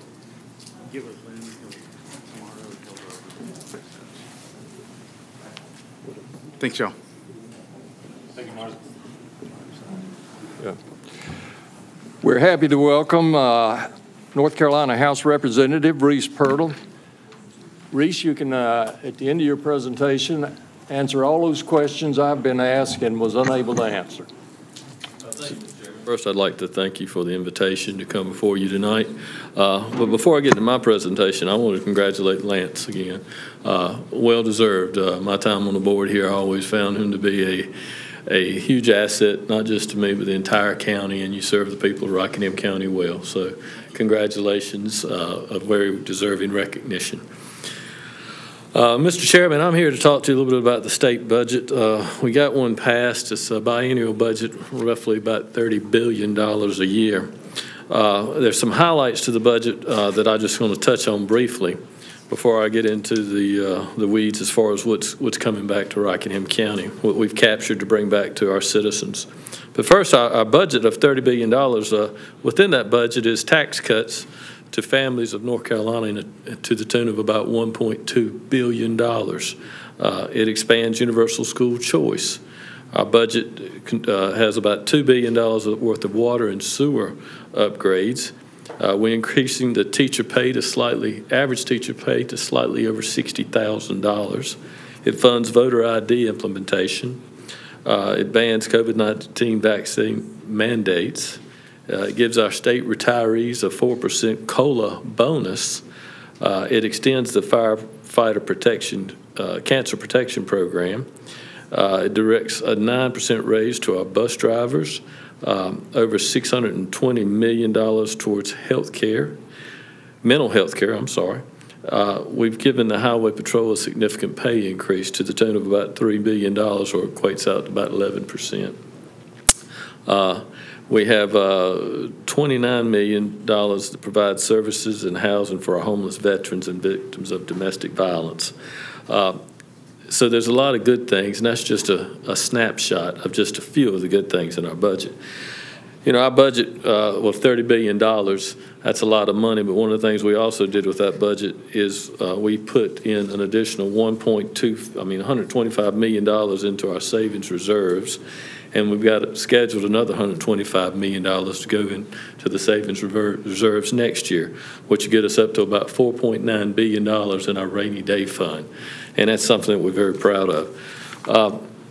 You know, one of the things that we did, over the last decade, the Republican-led General Assembly has worked hard to be stewards of the tax dollars.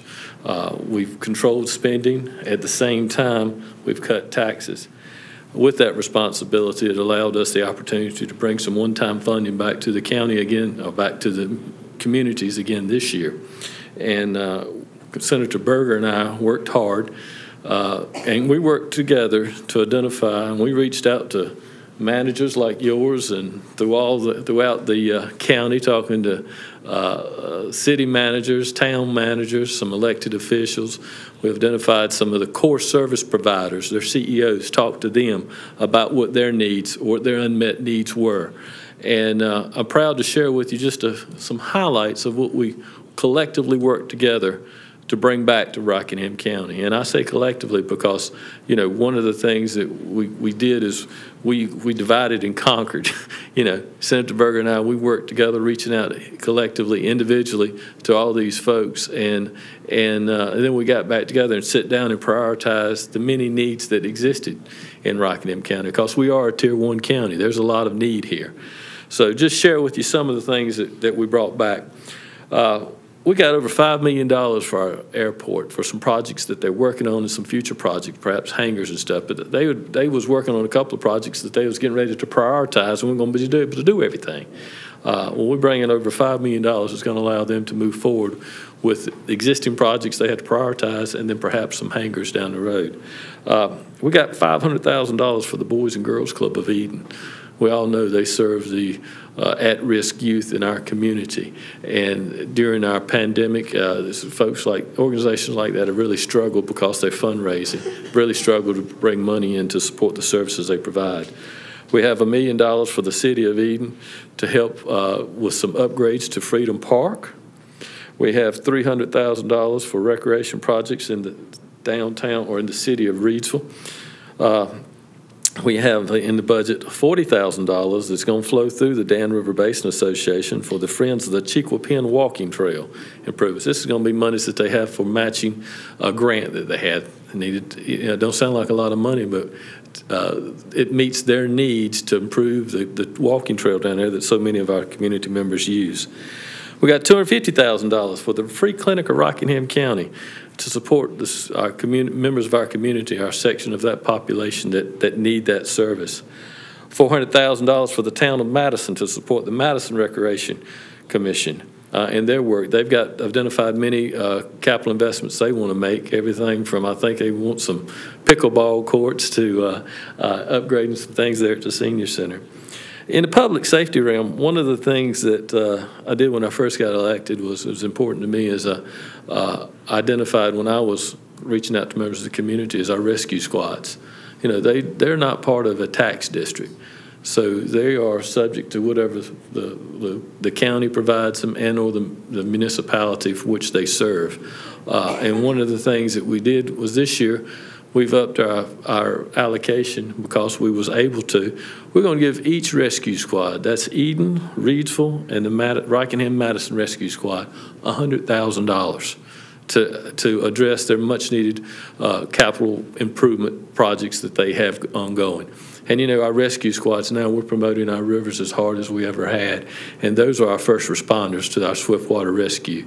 And I can't say enough good things about them. I know I've had a conversation with each one of you about the services they provide. We also included in the budget $250,000 each to the Stokesdale Fire Department and the Draper Volunteer Fire Department. That's going into their building funds. The Stokesdale Fire Department is looking at locating a substation right in the edge of North Carolina to help service that southwest corridor, which is very important. And then, of course, the Draper Volunteer Fire Department is the entity responsible for servicing Nestle Purina, and they're expanding their training facilities there. City and capital improvements. We got, and I know they're here and following me, and I hate to steal their thunder, but we got the Rockingham County Historical Museum and Archives. We got them $730,000 to address some of their capital needs that they had that I know that they have talked to the commissioners about. We got $350,000 for the town of Mayerdam for capital improvements and equipment at their local parks, including Ferris Park. $175,000 to the town of Stokesdale to purchase soccer field and lighting for one of their facilities, for recreation facilities. $500,000 for the town of Wentworth for their some capital needs that they have identified. And here's the ones that I think are as important as anything on the list that we're going to talk about tonight, and that's water and infrastructure. You all know as elected officials, when we do things for the community, a lot of what's not seen is underground, but it is so important to the economic growth of our communities. So we got $850,000 coming to the town of Madison for their stormwater remediation project.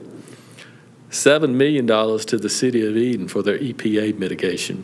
You know, those folks have been under a federal administrative order for quite some time and have spent a lot of money, and it's seen a huge increase in their water rates.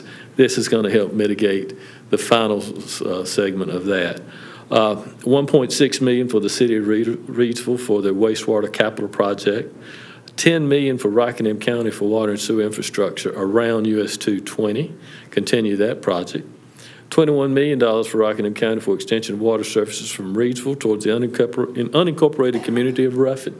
So now we're going up Business 29, and I know the folks there are excited about that.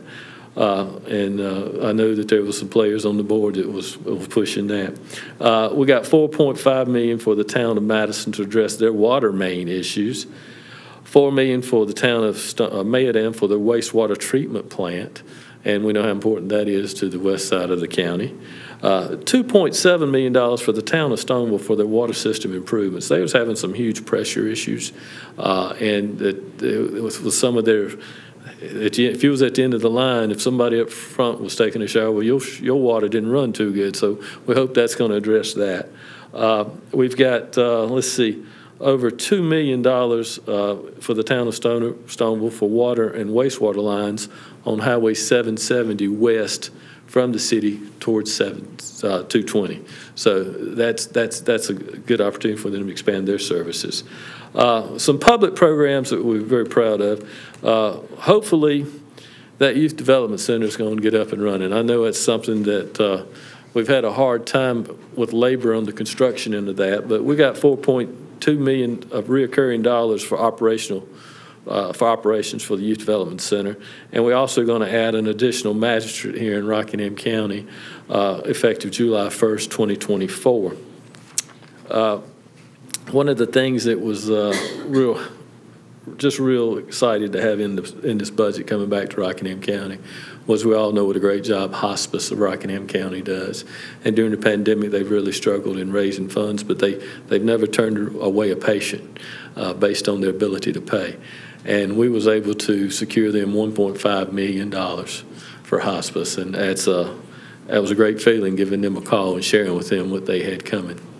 We got $250,000 for the Salvation Army to support their emergency rental and food service program, and we all know what a great service they do our county. There's $250,000 for Help Incorporated, that our domestic violence shelter here in the county, and their new center that they have. And then the last thing I'll report on is $250,000 for aging, disability, and transit service. You know, Reidsville, Senator Berger and I was at an event over in Reidsville, retirement, and we was at the senior center, and we got to talking to them about their adult daycare program that they have over there. And so we put some talk to the folks there and put some money in the budget to perhaps expand or look at expanding that program to other parts of the county. And so we got $250,000 or some seed money to look at doing that. We all know we're an aging county and can think of not a better investment that we could make with that money. But that's just a snapshot of what's coming back to Rockingham County. And like I said, I hate Senator Berger couldn't be here tonight because, like I said, this was a collaborative effort, working with him and reaching out to, and it takes a little bit of time because this ain't something that gets staffed out. These are phone calls that actually he and I make and split it up and then get back together and address what needs are still need to be met. But it's one of the things that when we're able to do this and secure these funds for the county, it's very rewarding and just happy to do it and proud to serve as citizens of Rockingham County. So with that, I'll stand for any questions, but that's the extent of my presentation tonight, Mr. Manager. So if we've got a complaint, bring it to you. Yes, be fine. It'll be fine. I'm just happy I could be here tonight. My schedule allowed me to be here. I know Senator Berger couldn't be here. His schedule wouldn't allow it. But like I said, this is a joint effort. We put out a couple of press releases sharing exactly what we were able to secure for our county. And we're going to continue to identify the needs. And so it's just a privilege to be able to share this with you tonight. Well, we're certainly pleased to have you. Gentlemen, questions for our distinguished representative? Just want to thank you for all your hard work. I know what many people don't realize is our total budget for the county, it doesn't include any of the municipalities, but that's $112 million roughly, and to bring in about $100 million to the county is a real boost, something that we'd have a very hard time doing with what we've got to operate with. So you're certainly helping us in the future. Well, I appreciate it. I think, like I said, that infrastructure money is just so important to Rockingham County. And I know when we sat and talked, when I was sitting up there, we had those conversations about how important it was that we continue to expand our water and sewer capabilities throughout the county. And this is just an opportunity to help with that endeavor, and appreciate y'all's leadership with continuing to have that vision, because a lot of times it ain't something that you have an immediate return on your investment, but hopefully these dollars will lessen that impact to the taxpayers locally here. I want to take this opportunity to thank you as well, and Senator Berger, I know he's not here.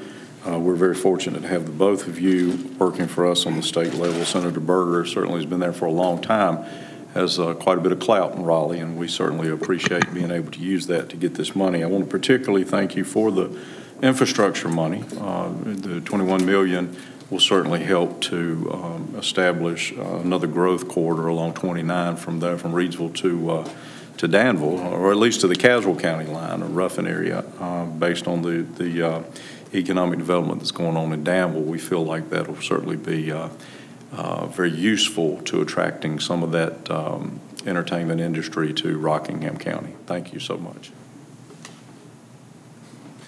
Mr. Chair.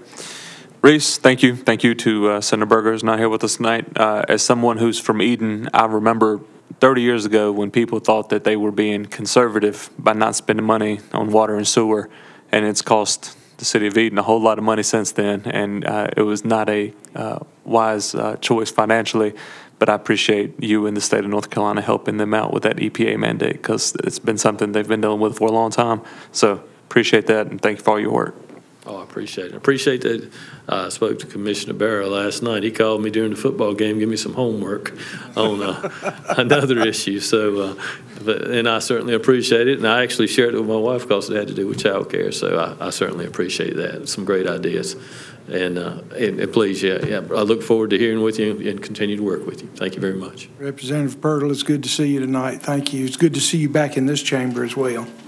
I certainly appreciate it. You know, halfway up here, I thought I should have picked you up because, we used to ride together. I didn't know if you knew how to get here or not, but thank you very much. I had to learn.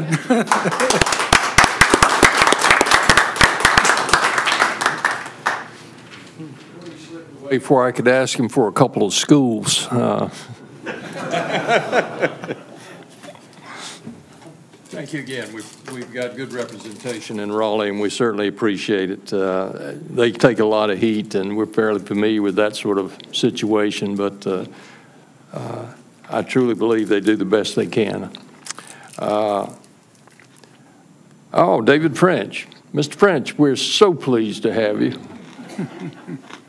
Thank you. Thank you. I'm here to introduce our president, Jeff Bullens. He'll make our presentation tonight.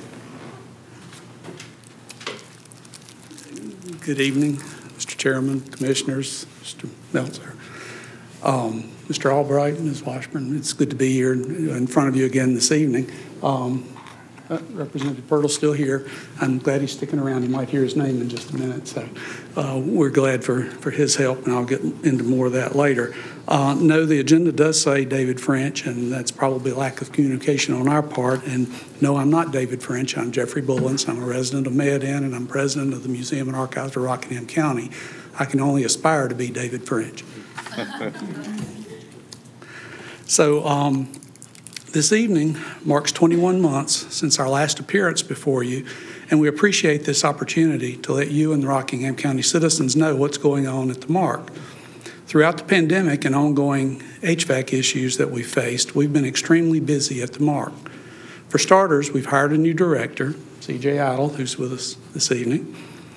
We've kept our former director, Matthew Titchener, on as a part-time associate director, and we hired Audrey Hamlin as our administrative coordinator. Now, I won't go over all the details that are listed on your report enclosure, but I do want to mention some highlights of our organization since that last meeting. Working with the Dan River Basin Association and utilizing the Butler Legacy Fund, the Riverboat Men mural donated to us by the City of Eden has been installed as part of the Bateau exhibit on the grounds beside the museum. We facilitated the Griggs Case North Carolina Civil Rights Trail marker application, and the marker was unveiled August the 1st at the museum with more than 200 people in attendance. That was our biggest event since the pandemic hit. We assisted Valencia Abbott with the Griggs versus Duke Power Company North Carolina State Historic Marker application and unveiling event, which was recently held near the Eden Public Library. We assisted the North Carolina Historical Society a few weeks ago with the unveiling ceremony for the Justice Susie Sharp North Carolina State Historical Marker outside of Main Street United Methodist Church in Reidsville. We have received multiple significant and large archives collections. Our archives are becoming an excellent resource for researchers and historians. Our number of volunteers is increasing. Once someone starts working at the museum, they're letting their friends know how rewarding and fun it is to work with our items, our archives, and visiting school groups. And we have some of our volunteers with us tonight who are very important in the work that the museum does. Improvements to Wright Tavern have been completed with assistance from a DAR grant. Again, working with the Dan River Basin Association, another quarter-of-mile of trail is planned at our High Rock Ford Park, which will double the length of the trail. We're also working with the city of Reidsville to develop a park on our Troublesome Creek Ironworks property. Our annual gala was held in August. It was a successful virtual event, and we cleared about $30,000 in item sales and donations, which will be used for ongoing operational expenses. We have earned the 2023 Platinum Seal for Transparency by Candid. This achievement demonstrates our commitment to the highest standards of organizational transparency. While we are still only open by appointment, we're very active on Facebook and YouTube. Facebook has been very successful for us in sharing information about what is happening at the Mark and with sharing local history, and we're adding videos related to Rockingham County history to a dedicated Mark YouTube channel.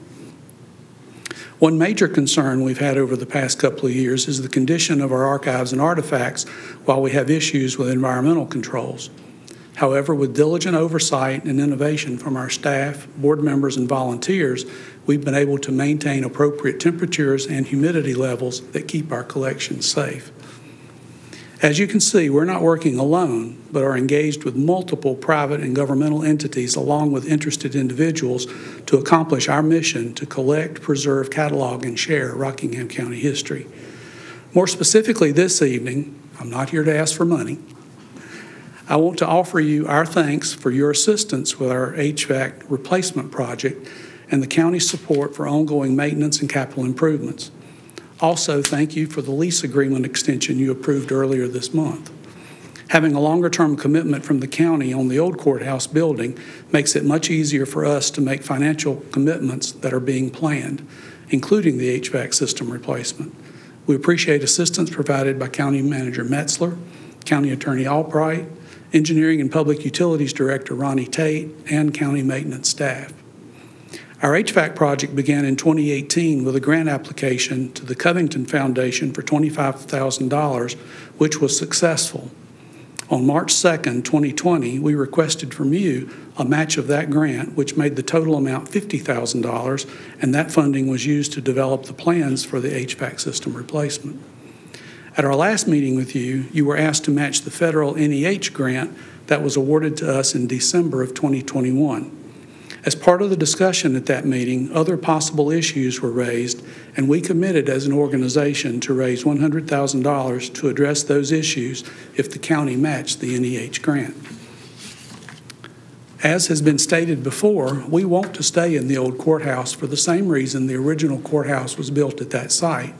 The building is in the geographic center of the county. It is equally convenient for Rockingham County residents, and the location minimizes territorial issues that tend to crop up occasionally within the county. You agreed to the NEH grant match, and we set to work finding additional funding sources. As part of that work, we opened a line of credit with a local bank that, if needed, will be available to be used for capital improvements while we continue soliciting grants and donations. And I'm happy to report to you, we think the need for that line of credit will be minimal. Efforts by local North Carolina General Assembly members, Senator Phil Berger and Representative Reese Pirtle, were successful in securing a state grant for Mark to help with capital improvements at our facilities. This grant will allow us to address the additional concerns that were brought up at our last meeting with you and provide funding for other capital needs. We will be receiving $730,000 from a state budget allocation in the coming months. This grant will be the first grant from the state to Mark for capital improvements since the museum was opened in 2012. And we're grateful to Senator Berger and Representative Pirtle for their support. After a competitive bid process was completed, a contract with H.M. Kern Corporation of Guilford County has been signed to replace the HVAC system in the old courthouse, and work is scheduled to begin in about 2 months, dependent on the delivery of parts. The project will take about 6 months to complete once work begins. Environmental testing and remediation have already been completed without adding significantly higher costs to the project. In summary, since the January County Commissioners meeting in 2022, Mark, through much hard work from board members, staff, and volunteers, has raised approximately $900,000 to assist with capital improvements, operations, programs, and events. This funding is in addition to the $650,000 NEH Rockingham County grant. That support has come from multiple levels of government, federal, state, county, municipal, along with various funding agencies, business, and generous individuals. We're fortunate to be operating in an environment that appreciates what we do and how we do it. Now, as we examine our facilities, our operations, our needs, and our vision, and have calculated more current cost estimates, we're contemplating plans for improvements that will cost more than $2 million. But we are confident in our future. We already have donors lined up who are willing to commit more than $100,000 in new donations, and with additional work to solicit support from local businesses and individuals, we will be successful. Thank you again for your support. It has been invaluable. Please come by the museum when you can. We'll be glad to show you around, but please do call ahead. And at this time, CJ, David, and myself will be glad to answer any questions that you might have. Questions, gentlemen? Well, it appears some good things are happening over there, Jeff, and there have been some pretty tall mountains to scale. Yes. Certainly the financial ones are significant, and we look forward to a time when it actually stays open. I'd like to see more of the citizens and citizens outside our county enjoying the facility. We are contacted very frequently. People are coming. They are making appointments to come. Thursdays, it's interesting. If you ride by during the day on Thursday, the parking lot will be full. That's volunteers. They're in the archives cataloging and indexing items that we have, and we're finding some real gems from Lindley Butler's collection, Charlie Rodenbo's collection, Hugh Reed Scott collection. It's just unbelievable some of the things that we have at the museum that are just coming to light now because of the help that we have with volunteers. That's significant. What can we anticipate at your next briefing? It will be given by David. My term as president will end at the end of December, and David will be the next president. So this, I anticipate, will be my last presentation to you, but I do hope to see you and see you at the museum, see you around the community, and we'll talk about the museum all you want to. I got one question, historical question, maybe you're the professional there. Where's the hanging tree? I've had folks talk to me numerous times about the 1909, which I think was the last public hanging in this county. I believe it was before 1909, but CJ? I can tell you where it's not because I recently found an artist's depiction of the 1907 jailhouse with that hanging tree hanging someone in 1885. So it was not there because that building didn't exist. So your guess is as good as mine. Makes it up, yeah. It was at the county home. It was behind the county home. Okay. Behind the county home. Halloween's coming up, and I was thinking that would be a likely venue for something. Bring Bob Carter next time. He'll answer all your questions. Thank you. Any other questions? Thanks again, Jeff. Thanks to all you folks, and it's a marvelous facility.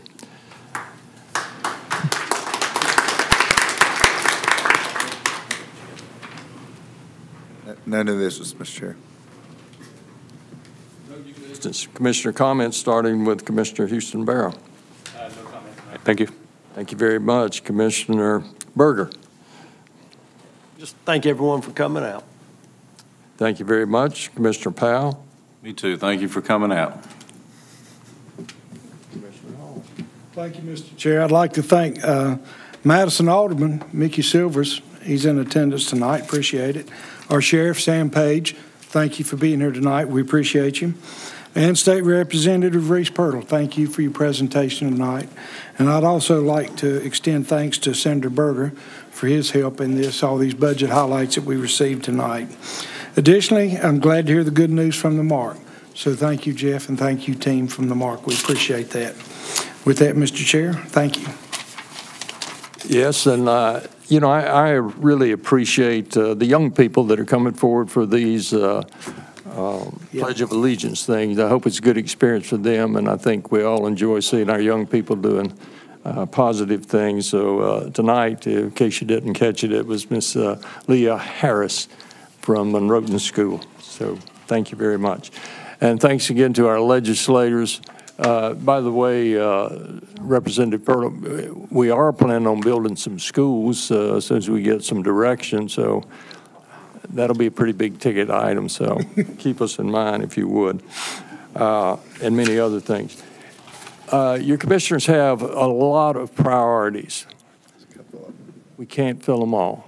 We certainly think we have a lot of staff. We think our teachers and people that do essential work, EMS, Sheriff's Department for the county, deserve raises. Plus, it is a necessary thing to provide the services that our citizens need to be competitive with other counties.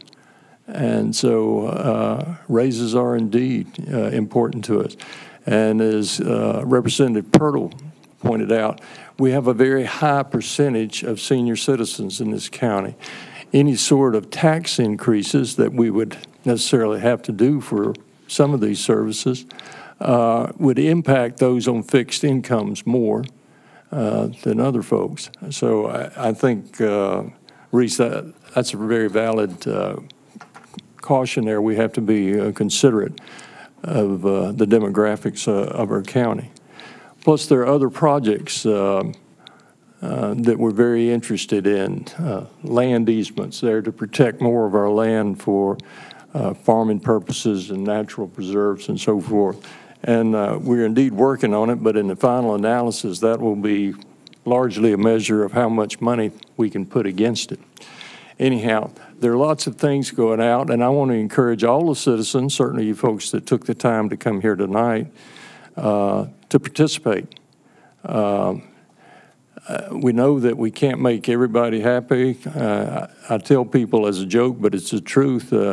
Every time I vote, I probably make at least one person unhappy. And I would point out the folks from up at 770, all of them provided logical positions, totally understandable, and we had to make a balance in there. But I appreciate the public participation and encourage it.